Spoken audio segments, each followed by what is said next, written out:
भारी मात्रा में बढ़ चुका है। 107% इंक्रीज़ देखा गया है।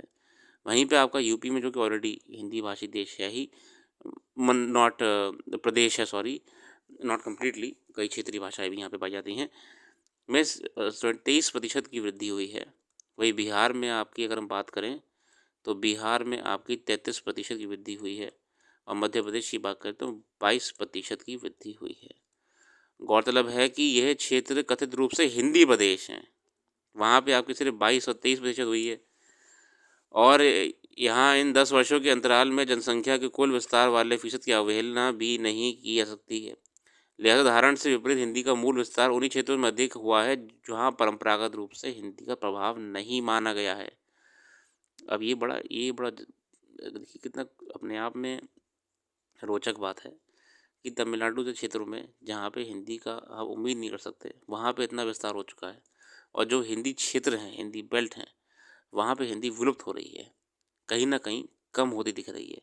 क्योंकि मात्र 22 से 30% का आपका वृद्धि, वो भी तब जब जनसंख्या भी लगातार हर साल बढ़ रही है। ये अपने आप में चौंकाने वाली बात है। गौरतलब है कि लिहाजा जहाँ पर हिंदी प्रभाव नहीं मानी गई, गौरतलब है कि वहाँ हिंदी को थोपा नहीं गया है। हिंदी विरोध तो वहाँ की राजनीति का केंद्रीय तत्व है और देखिए दक्षिण दक्षिण राज्यों में हिंदी हिंदी और भाषागत राजनीति कई सदियों पुरानी है। दरअसल ऐसा इसलिए हो रहा है कि आज अंतर्राज्यीय रोजगार, शिक्षा और मनोरंजन आदि की चाहत में लोग ने हिंदी सीखी है या इन्हीं कारणों से विस्थापन हुआ है। यदि हिंदी को थोपना होता तो यह संविधान की मूल भाषा मंशा के अनुरूप आज देश की अनिवार्य राजभाषा होती, लेकिन यह सच्चाई किसी में नहीं छिपी है कि स्वतंत्रता के इतने साल बाद भी सरकारी कामकाज की भाषा स्वाभाविक रूप से अंग्रेजी ही है। जाहिर है कि हिंदी अपनी ज़मीन से आगे बढ़ रही है, ऊपर से थोपी नहीं गई है। इस क्रम में हिंदी को लेकर कुछ बने बनाए भ्रम ऐसे देश जितना जल्दी-जल्दी निकल जाए तो अच्छा होगा। सर्वप्रथम तो ये कि हिंदी पट्टी जैसी कोई चीज़ वास्तविक धरातल पर नहीं है। जो कहते हैं ना हिंदी बेल्ट, अरे भैया ऐसी कोई बेल्ट नहीं है।